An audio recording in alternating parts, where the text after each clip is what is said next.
Welcome to China in Focus. I'm Tiffany Meyer. Our top story: President Trump addressed the World Economic Forum in Switzerland, including the U.S.-China AI race and his plans for Greenland, which he says are driven by perceived threats from China and Russia. We probably won't get anything unless I decide to use excessive strength and force, where we would be, frankly, unstoppable. But I won't do that.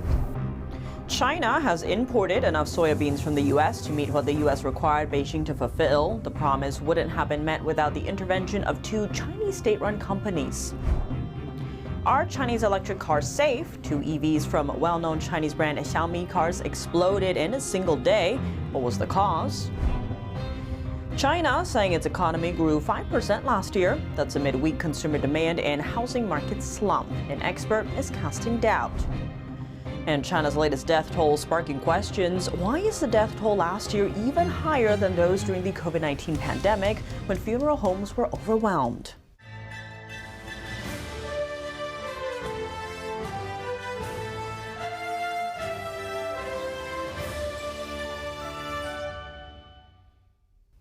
Before we dive into the news, here's a message from today's sponsor. As we report every day, global markets are becoming more uncertain. China's growing economy and growing tensions with the U.S. are reshaping the financial landscape, and China is buying gold at record rates to diversify its foreign reserves and decrease its reliance on the U.S. dollar. It isn't just countries that can use gold to protect their wealth, it's individuals as well. That's why we believe in protecting what's real. Physical gold and silver from American Hartford Gold offers stability when markets turn unpredictable.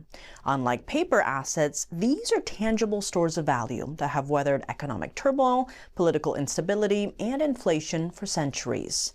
American Hartford Gold holds an A+ rating with the Better Business Bureau and thousands of 5-star reviews from satisfied customers. You can have gold and silver delivered right to your home or stored safely in a tax-advantaged gold IRA. And right now, when you call and mention China in Focus, you could get up to $15,000 in free silver with your first purchase.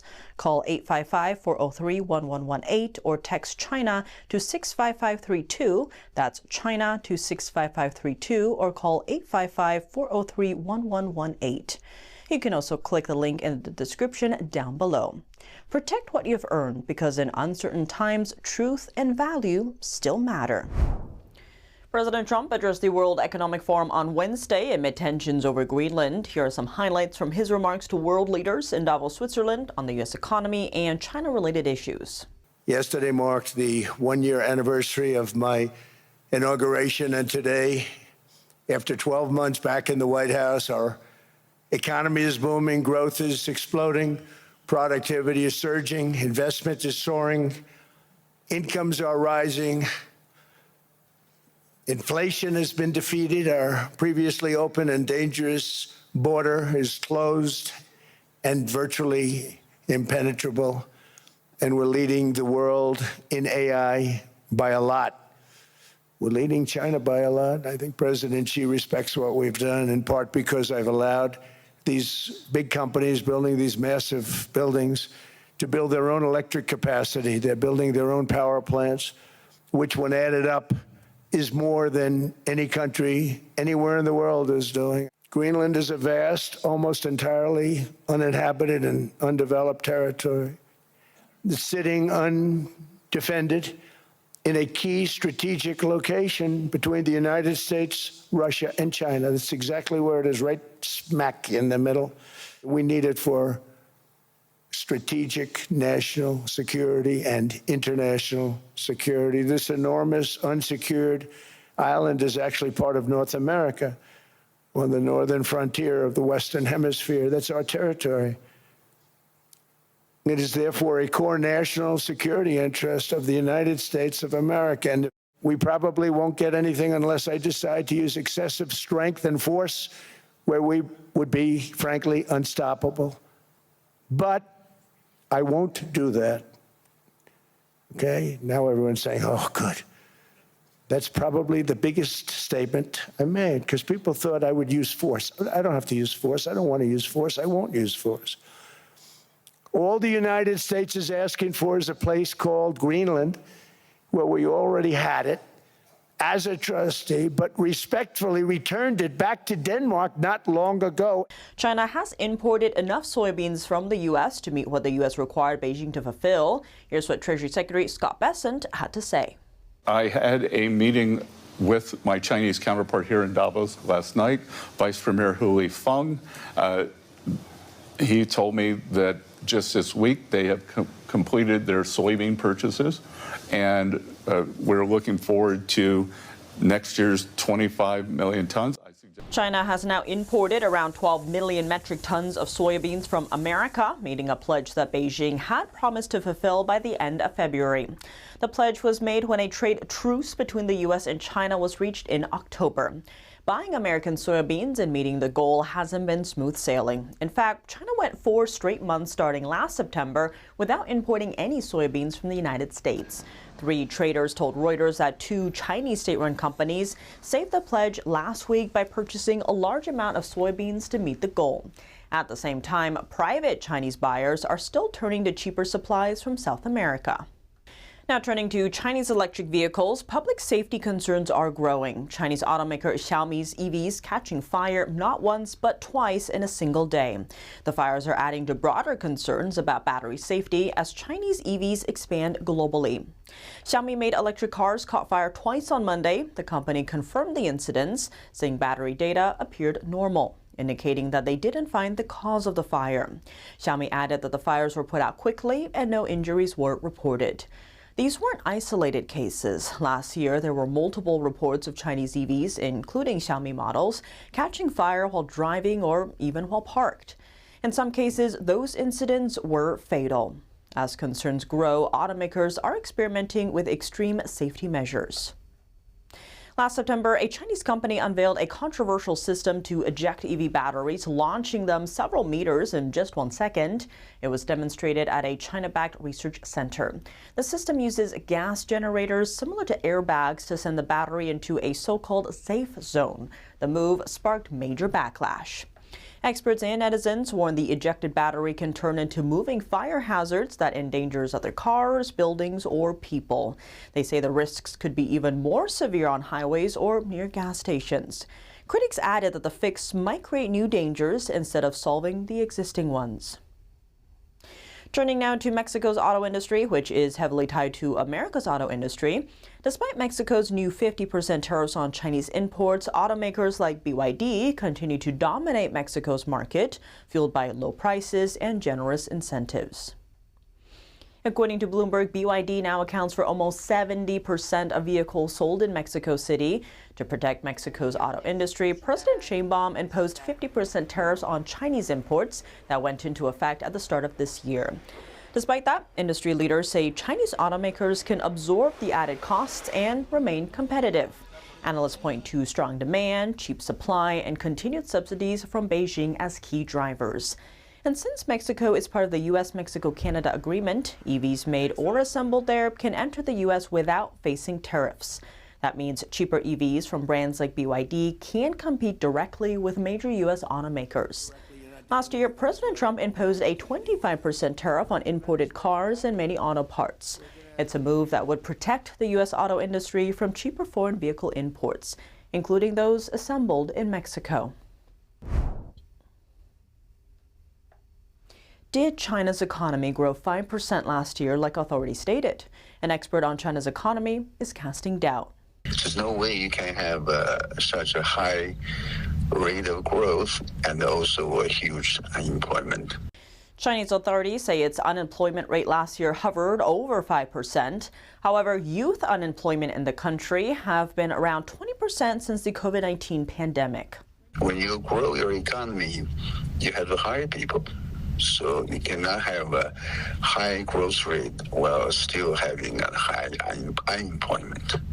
A recent report from Rhodium Group estimates China's actual GDP last year is below 3%, well below the official figure. The report says China has been facing deflation for 10 consecutive quarters. And since no economy has ever posted 5% GDP growth during years of deflation, they're doubting China achieved this. Xie noted the Chinese regime also has a record of manipulating economic data. I think they have their own numbers. The true numbers, they might have that, but they won't release that. In China, local officials usually manipulate data to get promotions since it's linked to their political achievement. Concerns over data manipulation grew so severe that the head of China's National Statistics Bureau pledged to crack down on it 4 years ago. That agency is responsible for estimating China's GDP. But questioning Beijing's official GDP data in public also comes with its own consequences. That's what Chinese economist Gao Shenwen did over a year ago at a panel in Washington.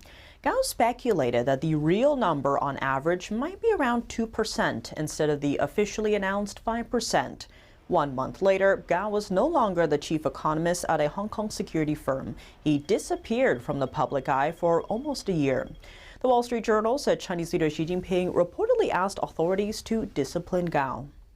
Questions mount after China released its 2025 death toll. Why is the number higher than during the COVID-19 pandemic when funeral homes were already overwhelmed? Here's the story. China's real COVID death toll is under scrutiny. New data from Chinese authorities shows the country's death rate last year was just over 8 per 1,000 people. This number is higher than those during COVID pandemic years, when death rate hovered consistently over 7 per 1,000. China's death toll in 2025 is also higher than those recorded in recent years. China Affairs commentator Tang Jingyuan said the numbers don't add up.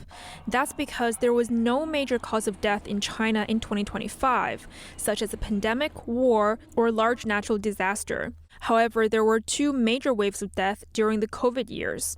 The first wave of deaths came in late 2019. Crematoriums in China were so overwhelmed that people had to wait in line to cremate bodies. Some crematoriums even had to burn 2 or 3 bodies at the same time to speed up the process. The second wave came in late 2022. Virus infections surged after China relaxed its draconian lockdown measures. So once again, lines formed outside crematoriums across China. Tang said that if China's crematoriums were not overwhelmed in 2025, it suggests the actual death toll during the COVID years was far higher than reported.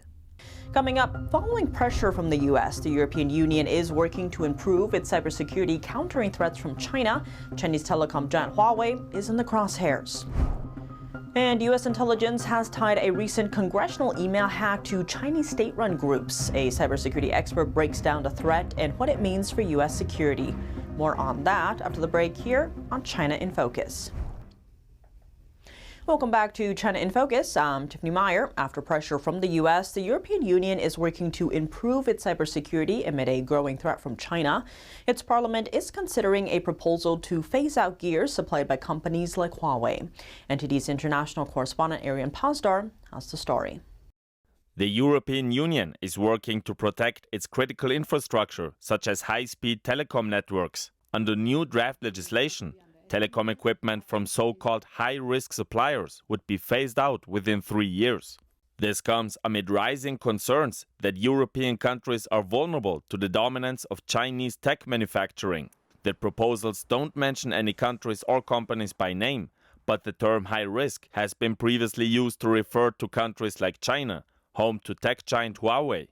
Commenting on the new draft, the EU tech chief says, with the new cybersecurity package, we will have the means in place to better protect our critical supply chains, but also to combat cyber attacks decisively. The proposed restrictions would also cover equipment in other sectors, like security scanners used at border checkpoints, water supply systems, and health and medical devices. The US already banned new Chinese equipment in 2022 and has urged European allies to follow suit. Last year, the Trump administration issued an executive order aimed at strengthening the nation's cybersecurity. The White House released a statement at the time, saying the People's Republic of China presents the most active and persistent cyber threat to United States government, private sector, and critical infrastructure networks. And just 2 months ago, the administration released its 2025 National Security Strategy. It highlights China's cyber activities in the context of economic competition, intellectual property theft, and supply chain threats. The document warns of grand-scale intellectual property theft and industrial espionage. Arian Pastar, NTD News. Iran is in the spotlight as tensions with the U.S. continue. Tehran issued its most direct warning yet to President Trump. Don't take action against the country's leader. NTD's Dana Monahan reports on that, plus China's role with Iran's economy. The comments from Iran come days after President Trump called for an end to Ayatollah Ali Khamenei's nearly 40-year reign. Iran's foreign minister issued a direct threat against the United States, warning that if attacked again, Tehran will respond with, quote, everything we have. President Trump addressed tensions with Iran over its assassination threats against him, speaking on News Nation. I would absolutely hit them so hard. But I have very firm instructions. Anything happens, they're going to wipe them off the face of this earth. Meanwhile, U.S. forces are repositioning toward the Middle East, including the aircraft carrier USS Abraham Lincoln. China is sure to be watching developments in Iran closely. Beijing has played a major role in sustaining Iran's economy, viewing the country as strategically vital to the Belt and Road Initiative. China committed up to $400 billion in investments under a 25-year cooperation deal, while Iran supplies oil, more than 90% of which is bought by China, despite U.S. sanctions. According to China expert Alexander Lau, this supports Beijing's push for yuan-based energy trade and de-dollarization. The Atlantic Council think tank reports that Iran, Russia, and China now trade sanctioned oil in Chinese currency. But analysts say if Iran shifts toward the West, China could lose key leverage in the Middle East. Chinese-backed cyber attacks are back in the spotlight. According to U.S. intelligence, a recent congressional email hack has been linked to Chinese state-run groups like Salt Typhoon. To break down the significance of this threat and the bigger picture, we're joined by Rex Lee. He's a cybersecurity advisor at MySmart Privacy. Take a look. Chinese-linked or backed hacking has been in the headlines a lot. There was a recent one also attributed to Salt Typhoon, or at least the U.S. intelligence is saying it's tied to China's Ministry of State Security, or MSS, that hacked into congressional email systems, including ones like select committees who are focused on China or countering that. Talk to us about that. How serious was this breach? Oh, this is as serious as you can get. This is an issue. If you go back to when I first started advising the Department of Homeland Security Science and Technology Division, it was about 10 years ago this year. This is in regards to when I found what is called an interactive application permission command string associated with Baidu that I discovered when I reverse engineered a Samsung Galaxy Note. It was put onto an app, which means that two or more companies can surveil you from a single platform.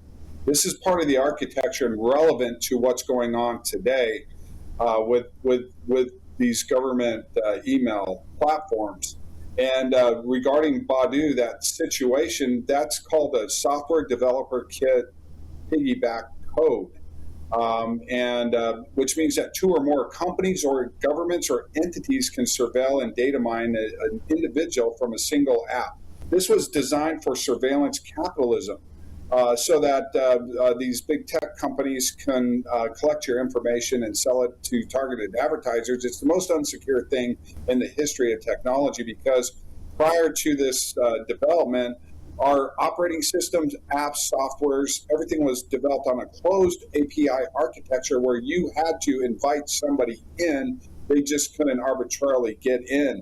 And that's the vulnerability that Salt Typhoon and other malware take advantage of, is that open API architecture to get into these types of platforms. We've seen this literally for over 10 years now. This is why we see billion-dollar corporations getting hacked on a daily basis, are because of the vulnerabilities within the architecture of these operating systems like Android, iOS, and Windows. Unfortunately, they threw out security many years ago when they adopted a surveillance capitalism business model supported by uncontrollable surveillance and data mining technology that's below the BIOS. I don't want to get too technical for your audience, but that's what's going on here. I want to look at kind of like a big scale one, because when it comes to Taiwan, there's a lot of focus about whether or not we're going to see that Chinese invasion, right, in terms of ships and military might. But Taiwan's National Security Bureau report that per day in 2025, there was about 2.6 million intrusion attempts by Chinese cyber, backed things. What lessons can we learn from that? That sounds like an incredible number to begin with. Well, again, if you look at even the scam ads, and if you look at the use of Typhoon, Assault Typhoon to attack the government servers, these are all symptoms of a much larger problem that we have on our hands. Something you and I have been discussing for years. Something that I put into my security sessions that when I do advisory services for not only the U.S. government but governments around the world, such as the nations I've worked with in Africa,